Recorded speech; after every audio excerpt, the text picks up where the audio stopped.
Selamat datang kembali. Hari ini kita akan menyelami satu topik yang mungkin kedengarannya agak kering dan teknis, tapi percayalah, ini jantung perdebatan soal transparansi. Kita akan ngobrolin gimana sebuah negara seperti Inggris yang sering jadi pionir keterbukaan ternyata punya banyak pintu rahasia, terutama kalau sudah menyangkut pengadilan, polisi, dan jaksa. Iya, betul. Ini sebetulnya seperti dua prinsip besar yang saling berhadapan ya.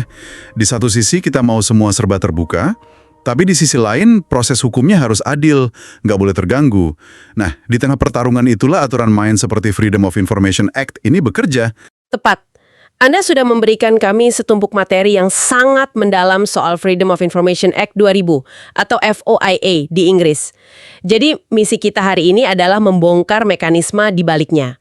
Kenapa ya informasi yang paling ingin kita tahu, detail investigasi kriminal misalnya, atau argumen di balik putusan pengadilan justru yang paling sulit diakses?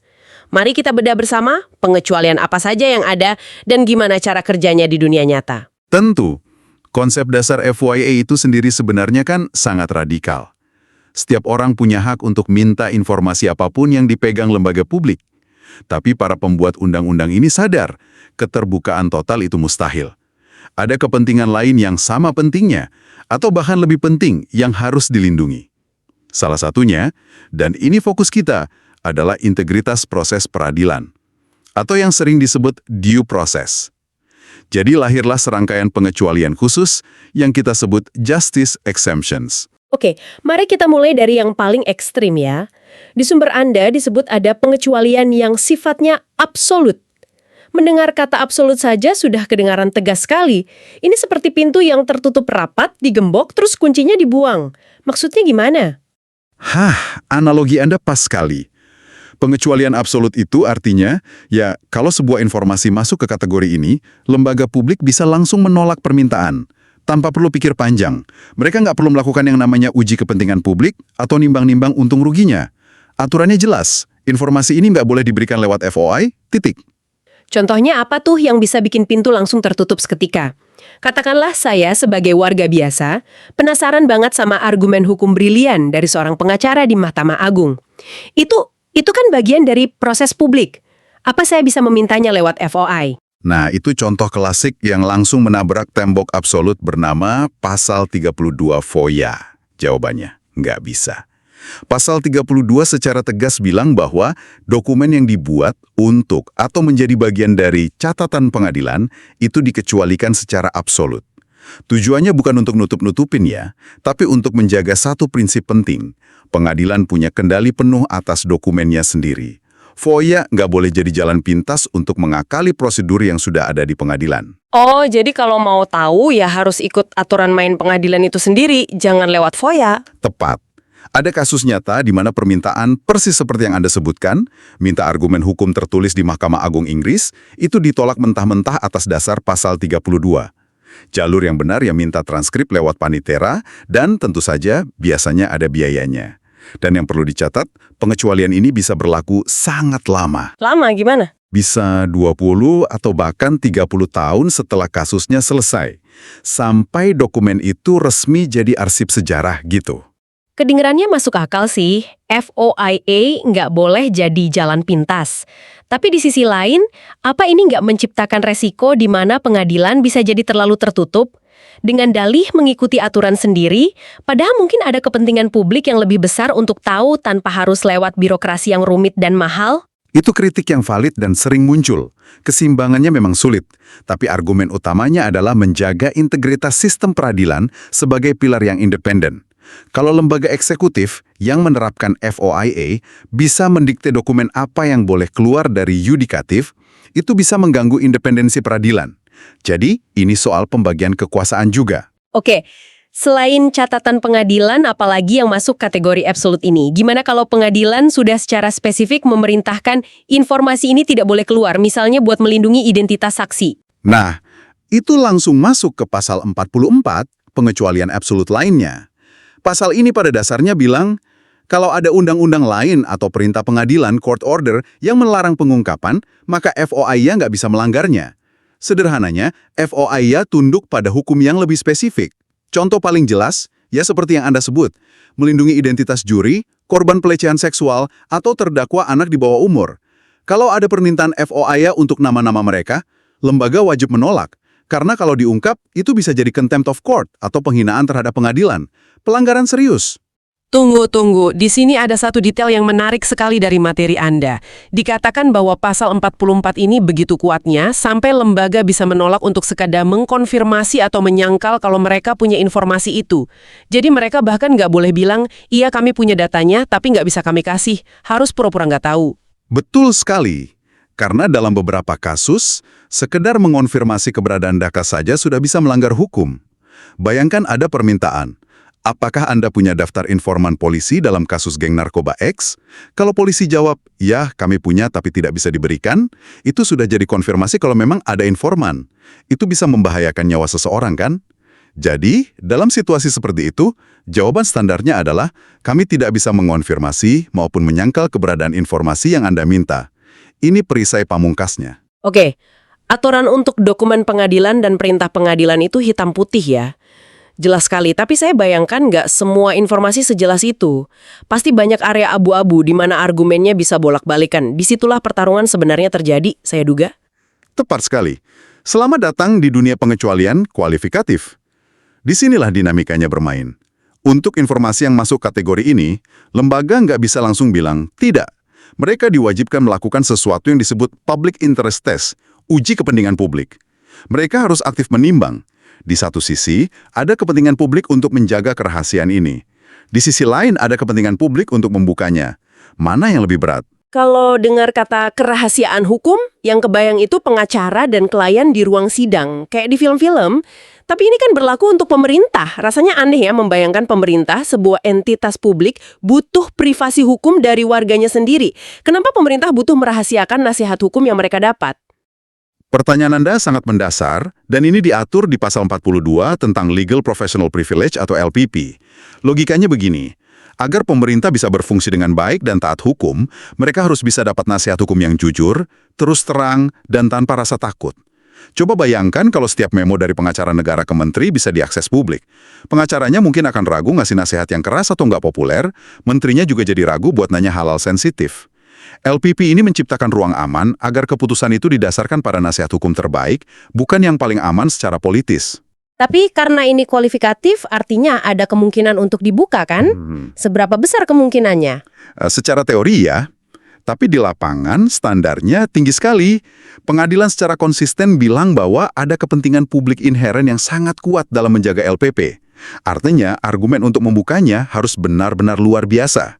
Ada kasus penting, Wine versus Serious Fraud Office, SFO tahun 2012, seseorang minta nasihat hukum internal SFO terkait skandal keuangan Equitable Life. Permintaan itu ditolak dan pengadilan mendukung SFO. Alasannya, nggak ada bukti penyalahgunaan hukum atau itikat buruk yang begitu parah sehingga bisa mengalahkan prinsip fundamental tadi. Oke, jadi kerahasiaan nasihat hukum itu untuk melindungi proses pengambilan keputusan di dalam pemerintahan. Tapi gimana dengan informasi yang dikumpulkan pemerintah dari dunia luar? Saya langsung kepikiran investigasi polisi dalam kasus besar yang diikuti semua orang. Logikanya kan itu juga butuh ruang aman yang sama. Persis. Dan untuk itu, ada dua pasal utama yang sering dipakai. Pasal 30 dan 31. Keduanya pengecualian kualifikatif yang melindungi informasi soal penegakan hukum. Pasal 30 itu lebih spesifik.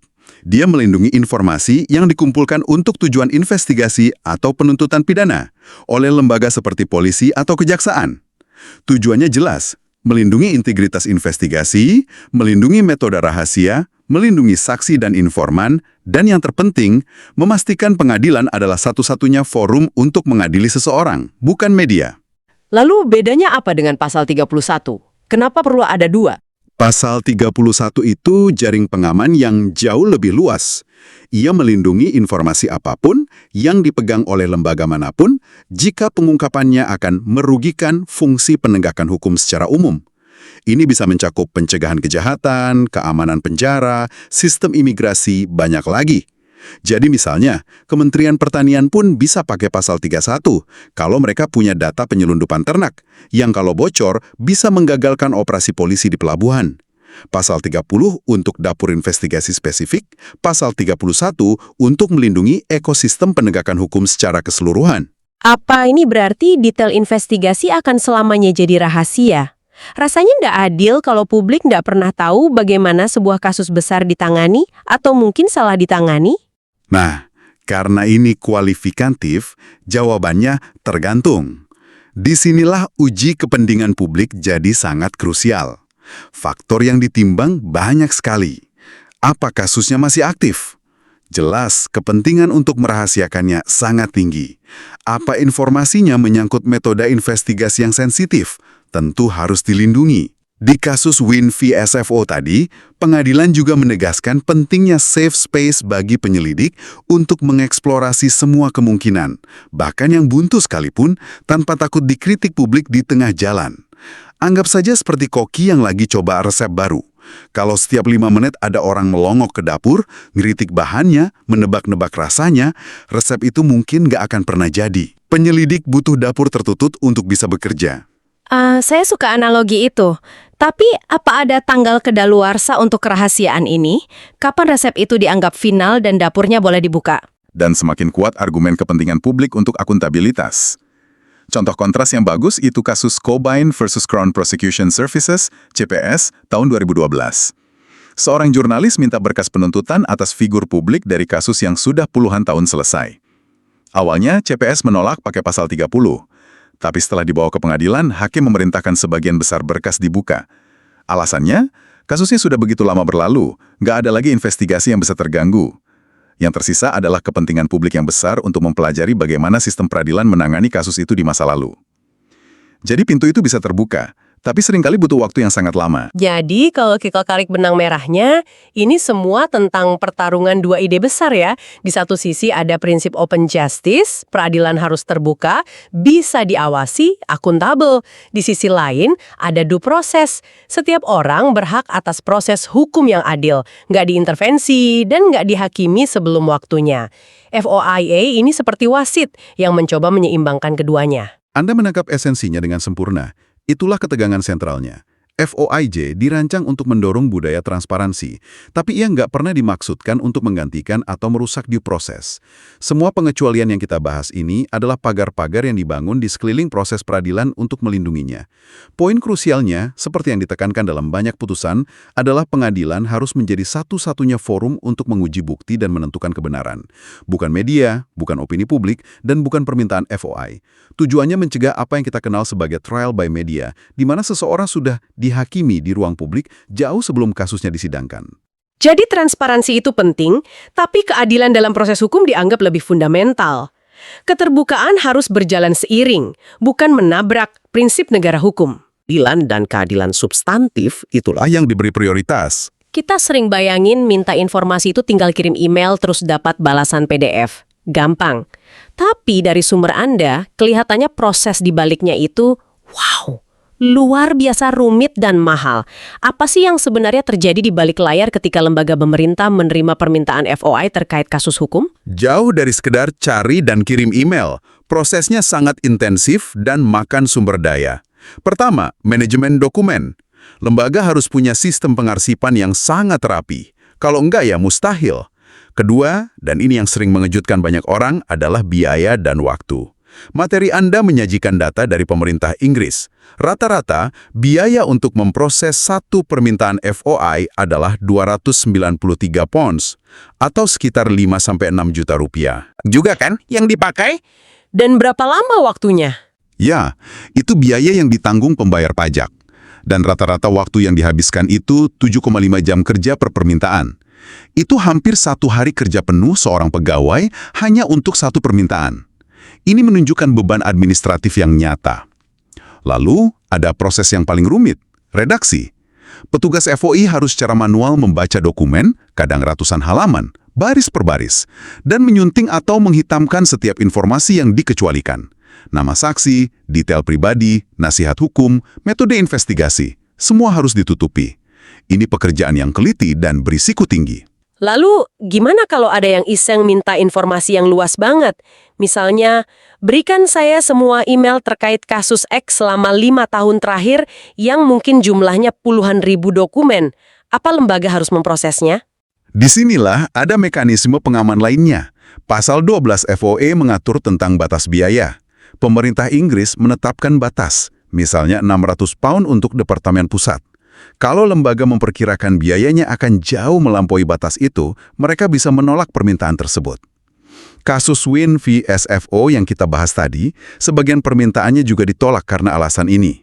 Terlalu luas. Terakhir, ada aspek koordinasi. Kalau Pemda terima permintaan soal operasi polisi di wilayahnya, mereka nggak bisa langsung jawab. Mereka harus konsultasi dulu dengan polisi. Dan proses ini menambah waktu dan kompleksitas lagi. Jadi kalau kita rangkum perjalanan kita hari ini ya, jelas sekali bahwa di balik hak publik untuk tahu, ada sebuah mesin birokrasi yang kompleks dan penuh pertimbangan, yang dirancang untuk melindungi pilar negara yang paling fundamental, proses peradilan yang adil. Kita mulai dari pintu yang tertutup rapat, seperti catatan pengadilan. Lalu masuk ke area abu-abu, di mana ada pertarungan sengit soal kepentingan publik, seperti dalam kasus investigasi atau nasihat hukum. Benar. Pengecualian-pengecualian ini idealnya bukan untuk jadi tameng bagi pemerintah menutupi kesalahan, meskipun resiko itu selalu ada. Tujuan utamanya adalah memastikan bahwa semangat transparansi tidak secara tidak sengaja mengorbankan hak paling dasar seseorang atas pengadilan yang fair. Ini sebuah kompromi yang rapuh dan terus-menerus dinegosiasikan dalam praktek sehari-hari. Setelah mendengar semua ini, ada satu pertanyaan besar yang tersisa untuk Anda renungkan. Sistem pengecualian ini dirancang dengan niat baik untuk melindungi integritas peradilan. Tapi, seberapa tipis garis antara melindungi proses dengan melindungi institusi dari sorotan publik? Apakah ada risiko sistem yang sama justru bisa disalahgunakan untuk menutupi ketidakbecusan atau bahkan penyimpangan? Semuanya atas nama menjaga proses? Kapan sebuah pengecualian berhenti menjadi perisai untuk keadilan dan mulai menjadi tembok untuk akuntabilitas? Terima kasih sudah menyimak. Sampai jumpa di pembahasan berikutnya.